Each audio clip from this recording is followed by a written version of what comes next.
Hello and welcome to the first summer best of edition of Reel to Reel. I'm Sharon Rulier, wishing you a very happy 4th of July weekend. As we kick off the summer season, our first episode aired back on November 2nd, 2025, and features part 1 of our diocesan Jubilee Year pilgrimage to Italy. Coming up on this edition of Reel to Reel. I'm Nick Morganelli. I'll take you to Calvary Cemetery in Holyoke, where many volunteers have come together to begin a new program to refurbish veteran headstones just in time for Veterans Day. Steve Kiltonick will have an update on a church bell in Nagasaki, Japan, as it is restored to a church that had been destroyed by the atomic bomb during World War II. And we begin a month-long series following along with the Catholic Communications Jubilee Year pilgrimage to Italy. These stories and more are just ahead on Reel to Reel. Hello and welcome to Reel on this first weekend of November. As Veterans Day approaches, coming up on November 11th, volunteers in Holyoke have come together to restore military headstones with a new program through the Veterans Services Office. Nick Morganelli takes us to Calvary Cemetery and introduces us to the honorable work being done there. Here in Holyoke, where veterans seek assistance, they are greeted by volunteers, one of which is Wayne Klinge, a Navy veteran who's been helping with data entry for years, but recently said yes to leading the initiative to manage restoration of veterans' gravestones. If you've ever washed dishes, and I think everybody has, it's labor. You spray them, you put a solution on them and rub it down, and then you rinse them off and do that. And if they need a little repair, that may take a little bit longer, but it's basically just straightforward elbow grease. You have a tape measure on your pocket? The equipment for the program was paid for with Holyoke Community Preservation Act funds. Wayne recruited Michael Washer, an office volunteer, to jumpstart the program. And when the grave cleaning started, I wanted to be completely involved, and so we take pictures of the beginning of cleaning the stone, and then afterwards. The pictures complement the deceased veterans database they've been digitally transferring. We took training on how to do minor repairs and cleaning and raising stones. When we first started, there were only 2 or 3 of us out there at the events, but the last event we had over 15 people there, and it's growing. Another Veterans Services volunteer is Roberta Kraus. My job today is I'm going around, I'm trying to find the veterans' name plaque that's in the ground. I'm not looking for headstones, just the ones in the ground that somebody has cleaned in the past couple of weeks, but they're sunken in like 2, 4, 5 inches. They're deep. So I'm going to mark them with the flag. This October Saturday is Joseph Romero's first day helping out. He is Roberta's grandson and heard her speaking about the work at a family gathering, and it piqued his interest. She said she was volunteering here. I said, oh, that sounds interesting. I decided I can toss a Saturday in. He'd never really done volunteer work, and this is the type of work that he wanted to do. However, the schedule was a challenge for the college student. His grandmother explains. He says, I sleep till noon on Saturday. And, well, that's okay. If you can't come this time, fine. And then yesterday he sent me a text. He said, hey, Graham, I'll be there. I'll be at your house at 9:30. My pa served in the military for upwards, I think a bit more than 20 years. So, yeah, it feels like I'm at least helping them out a little bit. All of these stones are the same size. We have to dig down, and we have to go down about 1.5 feet. After getting pointers on what to do, Joseph got right to work. Most of the plaques here have already been cleaned, so just really raising it, leveling it, stamping everything down for the most part. American flags are placed on the veteran headstones every year on Memorial Day. So after the stone is raised and cleaned, the last step is to replace Old Glory. We've gotten to where I believe we're at about 100 graves at Calvary that we've looked at and raised the plaques and cleaned them up so far this year.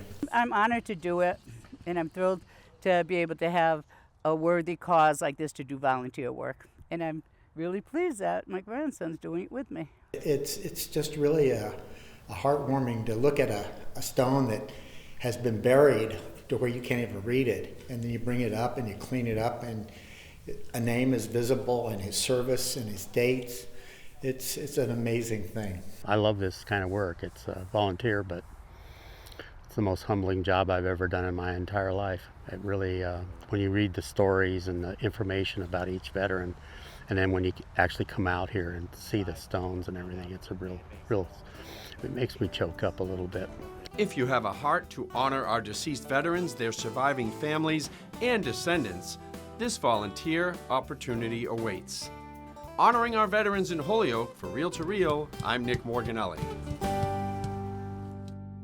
If you'd like to be involved in future projects that honor our veterans and military community, you can contact Wayne Kling at 413-322-5630.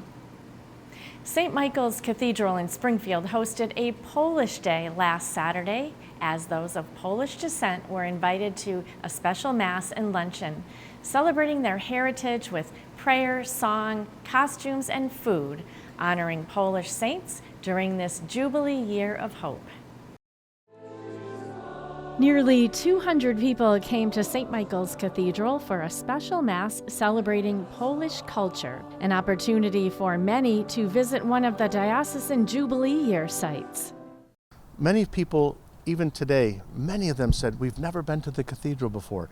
An icon of Our Lady of Częstochowa, known as the Black Madonna, was featured in a procession along with children dressed in traditional Polish costumes.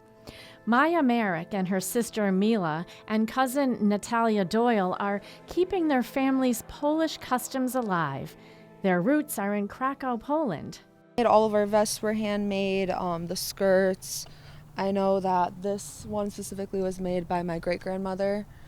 And like it was just very, very big to show our heritage and our appreciation.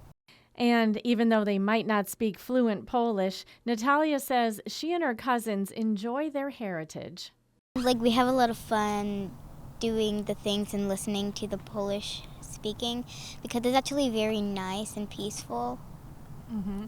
And do you know any Polish words? I don't know that many, but they're kind of random words. And what Polish words do you know? Tak, nie, and kłamcie. And what do those mean? No, yes, and I love you. Dominika Jaszyńska of Chicopee was crowned Miss Polish Massachusetts in August. Born in Poland, she came to the U.S. with her family when she was 2 years old. I think like attending these Polish events keeps me close to my roots and keeps me proud of my heritage.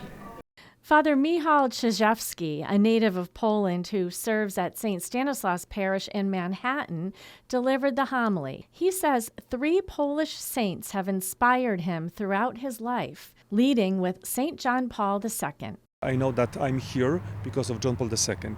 My vacation was started when when he visited Poland, when he touched the young people, when he preached. The Pauline Father says he prays the Chaplet of Divine Mercy through the inspiration of another Polish saint, Faustina Kowalska. And he has a special place in his heart for St. Maximilian Kolbe, who died in the Auschwitz concentration camp during World War II. Father Michal's own grandfather and great-grandfather also were in Auschwitz just a few months before Maximilian Kolbe. His grandfather died after 131 days there, and his great-grandfather was transferred to Mauthausen in Austria, where he too later died. We have the letters when a grand-grandfather sent to our grand-grandmother Eve.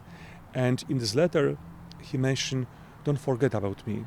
And for me, this is a beautiful testimony that I like to spread this message when I am. Because, you know, for me, in my memory, in my heart, grandparents still alive. Springfield Bishop William Byrne, who is Irish, was a little Polish for the day, even donning a red baseball cap with a Polish eagle for the occasion. Those who have Polish heritage is an important part. The Polish have been an important part of the history of this diocese, and the communities are so rich and vibrant that it's wonderful to bring all of them together. I go to St. Stan's, I go to Holy Trinity, I go to the parishes, but for us all to come together as one family of faith is a great gift to me and to the whole diocese. Following the Mass, people gathered in the Bishop Marshall Center for a true Polish lunch, including pierogi, kielbasa, and kapusta, and Polish meat patties from Bernat's Polish Deli in Chicopee. The entire lunch was generously sponsored by the Polish National Credit Union. All the parts of the Polish life are just are reflections of God. You know, and I think it's so important for us to celebrate that. So in the context of the Jubilee year, this was a great way to do it, to bring people together, and it's just a huge success. That was such a wonderful celebration of traditional Polish Catholic customs. And the next heritage to be celebrated will be the Vietnamese Day on Sunday, November 23rd at 2 p.m. in the cathedral, and all are invited to attend. And still to come on Reel to Reel, Steve Kiltonick brings us an update on the Nagasaki Bell and a college professor's mission to restore it in the Japanese Catholic Church that was destroyed by the atomic bomb during World War II. And we begin part one of our series highlighting the July Catholic Communications Jubilee Year pilgrimage to Italy.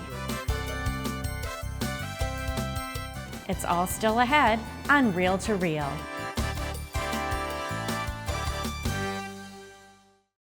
Like Catholic TV on Facebook. Once you're there, you can join in on discussions, make friends with other Catholic TV fans,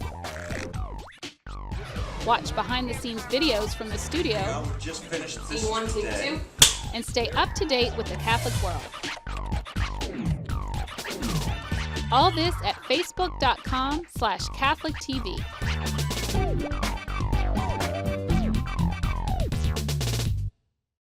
Here again is your reel-to-reel host, Sharon Rulier. Last December, Reel to Reel brought you the story of the Nagasaki Bell and a college professor's mission to restore a bell in a Japanese Catholic church that was destroyed by the atomic bomb. The segment ended while Jim Nolan was in the process of raising funds to make the project a reality. Steve Kiltonick spoke with Nolan about the project's successful conclusion this past summer. In part one of the Nagasaki Bell project, Jim Nolan, a sociology professor at Williams College and a parishioner of St. Patrick and Raphael Parish in Williamstown, was on a mission to raise funds to replace a bell that once rang in a tower of the Urakami Cathedral in Nagasaki, Japan, the largest in East Asia.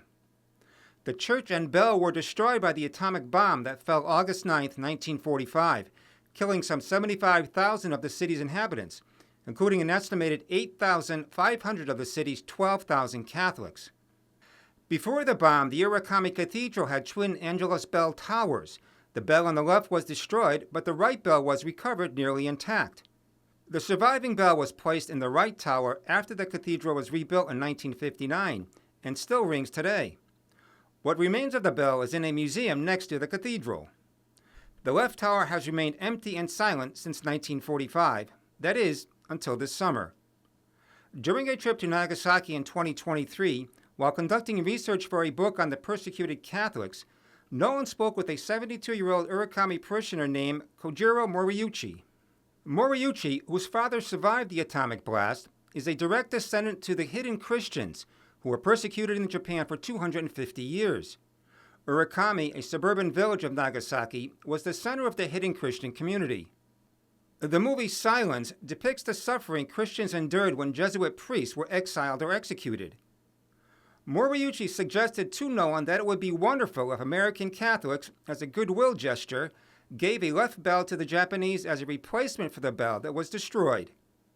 His wish was to hear the new bell ringing again in his lifetime. Nolan thought that was a wonderful idea and was inspired to make Moriuchi's dream a reality. After that visit, I began just exploring, well, what would this involve, looking at various foundries, doing some research on the original bell because we wanted to make it as much like the original bell as possible. Nolan then wrote a letter to Archbishop Peter Nakamura of Nagasaki, explaining his proposition and goal to install it before the 80th anniversary of the bombing on August 9, 2025. We told the Archbishop that we would pay for everything. So we would pay for the bell, the transportation, and the installation.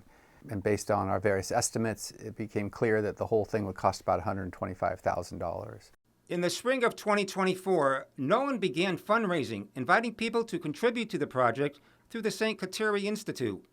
Nolan gave talks on the Nagasaki Catholics and the bell in various churches and universities across the country, from Boston to Seattle to Los Alamos, New Mexico, where the bomb was built.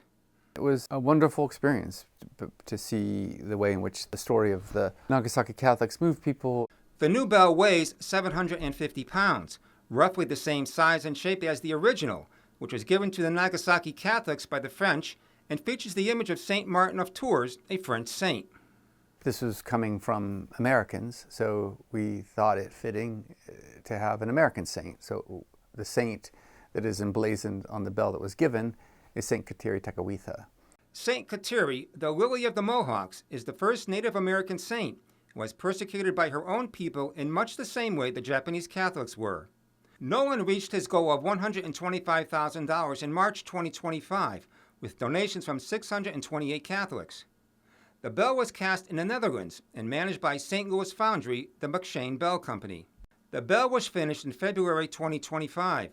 In May, it traveled from St. Louis to Nagasaki, and in June was put on display in a small museum next to the Irakami Cathedral with the original broken bell. During that week, nearly 7,000 people came to look at the bell. People were very moved by it, and you saw some of these Catholic sisters actually praying in front of it in tears and seeing the symbolic significance of this gift from American Catholics to the Nagasaki Catholics.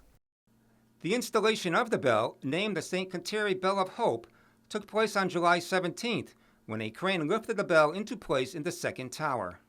That's significant because that's feast day for St. Kateri in Canada. And St. Kateri died in Canada, and she at the time was living in St. Francis Xavier Village. And St. Francis Xavier, of course, is the Jesuit missionary who first brought the gospel to Japan back in 1549. Nolan and Moriuchi spoke at the installation ceremony and rang the bell together. He was absolutely overjoyed. Yeah, he goes, I can't even express my gratitude. 23 days later,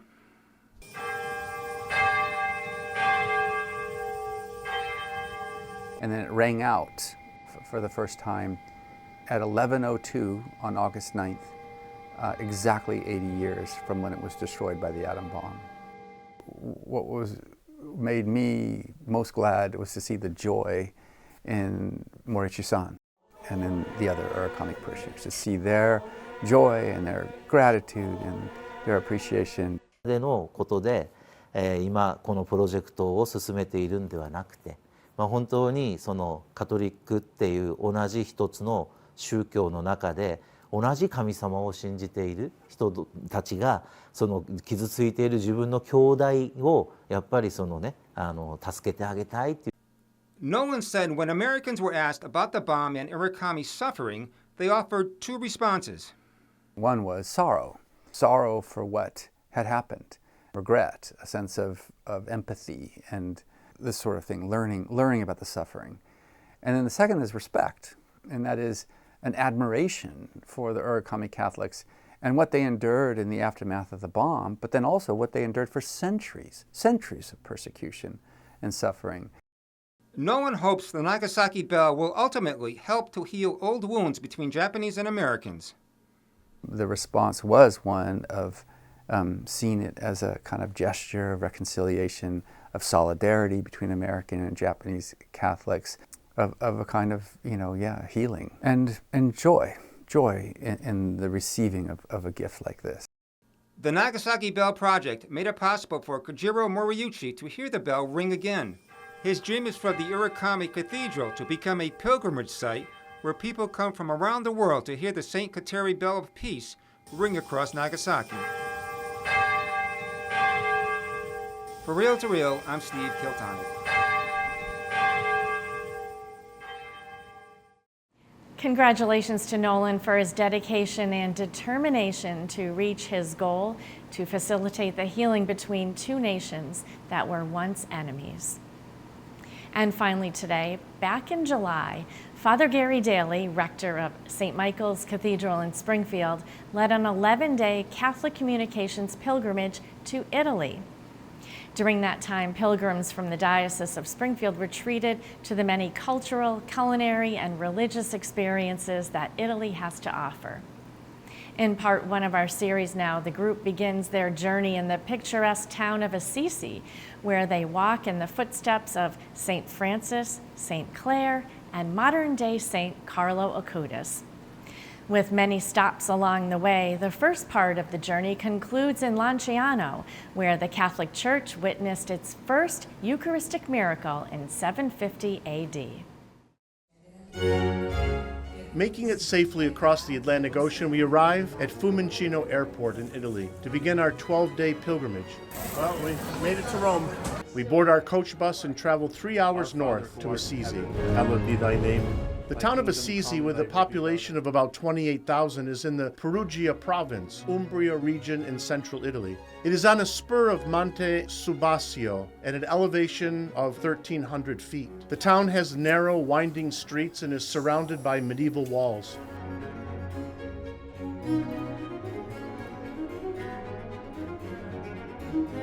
It became part of the Papal States in the 16th century, became part of the Italian Kingdom in 1860.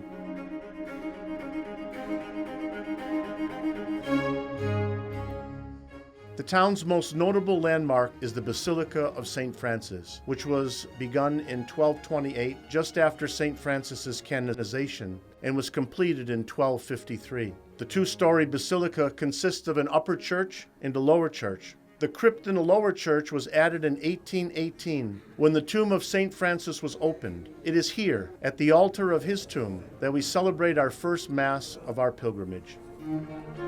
The basilica is one of the greatest repositories of early Renaissance frescoes in Italy. The upper church has frescoes representing the life of St. Francis and others depicting scenes of the Old and New Testaments. Earthquakes on September 26, 1997, seriously damaged the basilica, collapsing several vaulted ceilings of the upper church and destroying frescoes. Assisi is also the birthplace of St. Clare, a disciple of St. Francis and the founder of the religious order known as the Poor Clares. The Basilica of St. Clare contains her tomb with her incorrupt body. This basilica contains the San Damiano crucifix from which Jesus told St. Francis to rebuild his church. I confess to Almighty God and to you, my brothers and sisters, that I have greatly sinned in my thoughts and in my words, in what I have done and what I have failed to do, through my fault, through my most grievous fault. Therefore I ask Blessed Mary, ever Virgin, all the angels and saints, and you, my brothers and sisters, to pray for me to the Lord our God. We're here now in the lower part of Assisi, where St. Francis spent the majority of his life. And here we're standing in front of the Basilica of St. Mary of the Angels.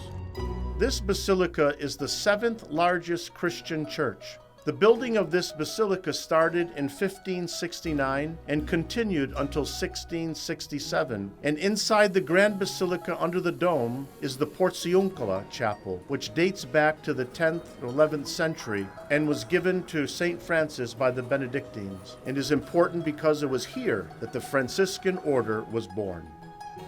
The other important chapel is the Chapel of the Transition, where St. Francis died on October 4th, 1226. In 1832, an earthquake caused the collapse of the central nave and part of the lateral nave. The facade was originally remodeled in the neoclassical style until 1928, when it was again redesigned in neo-Baroque style.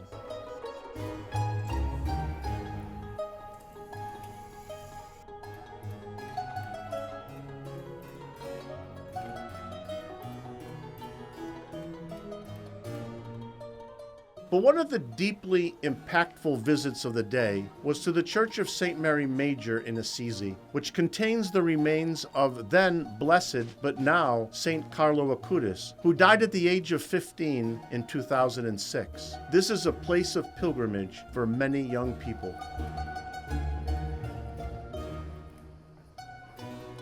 The next day after breakfast, we board the bus to make our 5-hour trek alongside the Adriatic Sea to San Giovanni Rotondo. On the way, we make 2 special stops. First, we make a brief stop to visit the Holy House of Loreto.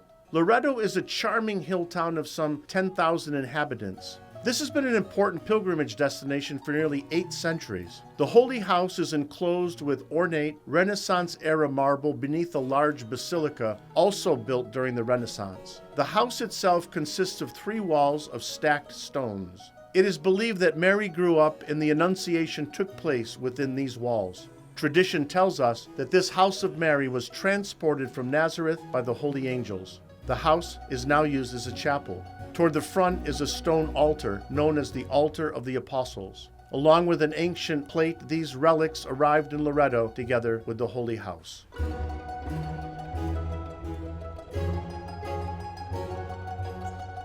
Our next stop is in the town of Lanciano, a town of about 34,000 residents in the Abruzzo region of Italy alongside the beautiful Adriatic Sea. This town has been made famous by the first recorded Eucharistic miracle. Our group had the privilege of not only viewing the Eucharistic miracle in the sacred monstrance, but having Mass right alongside it.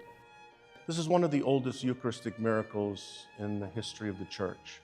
There have been many since then. I would say 100, 150 Eucharistic miracles, and Blessed Carlo Acutis had researched them all. That was really his thing. That's what he did on his computer, and he compiled all the lists of the Eucharistic miracles throughout the world.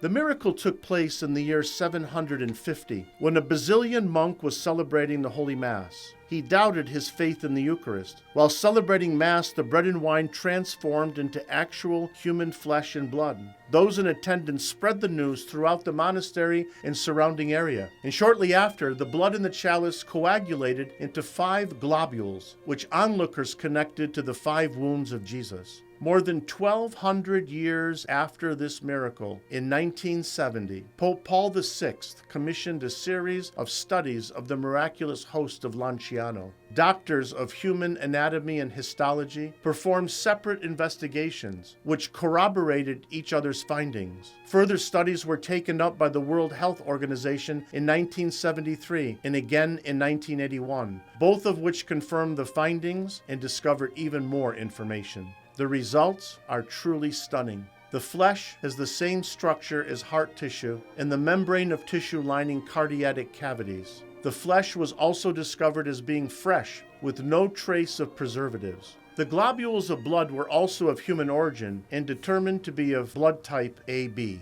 Further, while blood taken from a cadaver would deteriorate quickly, these samples continue to maintain the same properties of fresh blood. So what you see is what has been there for 1,300 years. And it's subject to light. You see it, there's light shining on it. People taking pictures. That has not changed. So Jesus is truly present here. And for this week, that's our summer best of edition of Reel to Reel. Be sure to keep up with all of the latest news on the Catholic Church, both here in the Diocese of Springfield and around the world, by heading over to iobserve.org and check us out on Facebook. We are at Catholic Communications. And I'll be back with you next week as we continue to look at some of our favorite episodes of last season. That's next week for another best of edition of Reel to Reel, your window on the world around you. See you then. Reel to Reel is a production of the Catholic Communications Corporation, funded in part by the annual Catholic Appeal, and the support of you, our faithful viewers.